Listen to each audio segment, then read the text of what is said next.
तर आता हे सॉफ्ट झालं आहे कांदा टमॅटो. तर आता ह्याच्यामध्ये जे मेन इन्ग्रेडियंट आहे ते आपण आता टाकणार आहोत, कांदा लसूण मसाला.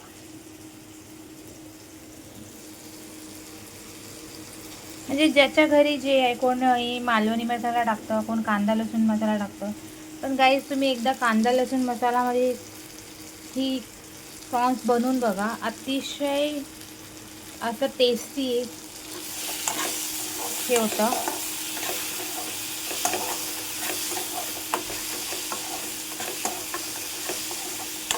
आता ह्याच्यासाठी हे एकजीव झालेला आहे तो मसाला. तर मी याला गॅस थोडा स्लो करणार, कारण आपला मसाला जे कांदा टमॅटो पूर्णपैकी मस्त भाजून झालेला आहे.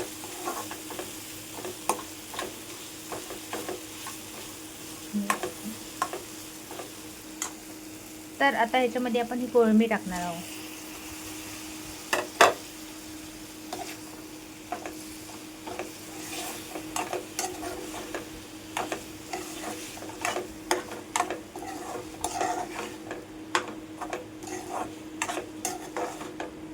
आता ह्याच्यामध्ये तुम्हाला कोकम, चिंच टाकायचं असेल तुम्ही टाकू शकता.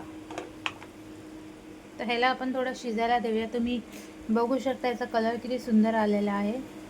ह्याच्यामध्ये मी थोडंसं गरम पाणी टाकणार आहे, थोडं शिजायला हवं ना, जास्त नाही टाकणार.